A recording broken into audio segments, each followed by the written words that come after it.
Haryana BJP को अब नया अध्यक्ष मिल गया है। नायब सैनी के मुख्यमंत्री पद की शपथ लेने के बाद से हरियाणा बीजेपी के नए अध्यक्ष को लेकर अलग अलग नेताओं की चर्चा हो रही थी। अब इन चर्चाओं पर पूर्ण विराम लग गया है।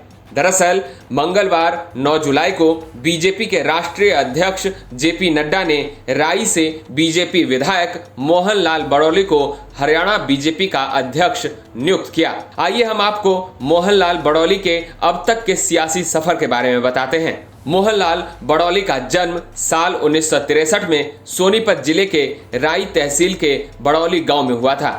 उनके पिता पंडित कालीराम कौशिक विख्यात कवि थे और पंडित लक्ष्मीचंद जी की रागनियों के प्रशंसक थे। बड़ौली पेशे से किसान और कपड़े के व्यापारी भी रहे हैं। बड़ौली 1989 में आरएसएस से जुड़े, फिर 1955 में वो बीजेपी में शामिल हो गए, जहां उन्हें मूर्थल का मंडल अध्यक्ष बनाया गया। साल 2000 से 2004 तक बड़ौली सोनीपत जिला परिषद के चेयरमैन रहे। 2019 में वो कांग्रेस के जयतीर्थ दहिया को हराकर पहली बार विधायक बने। 2020 में बड़ौली को सोनीपत बीजेपी का जिला अध्यक्ष बनाया गया। 2021 में उन्हें बीजेपी का प्रदेश महामंत्री बनाया गया। हाल ही में यानी 2024 के लोकसभा चुनाव में बीजेपी ने बड़ौली को सोनीपत सीट से अपना उम्मीदवार बनाया था, जहां उनको हार का सामना करना पड़ा और अब उन्हें प्रदेश अध्यक्ष की बड़ी जिम्मेदारी दी गई है। बड़ौली को प्रदेश अध्यक्ष बनाने के पीछे का समीकरण यह है कि बड़ौली पिछले 35 सालों से संघ से जुड़े हैं और साथ ही पार्टी में अलग अलग दायित्वों को भी निभा चुके हैं।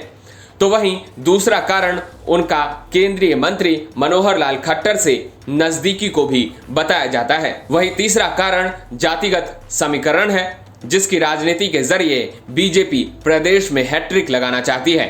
बड़ौली ब्राह्मण हैं और बीजेपी हरियाणा में गैर जाट की राजनीति करती है। अपने इस चाल से बीजेपी जाट और नॉन जाट की लड़ाई में थोड़ा तड़का लगा दिया है।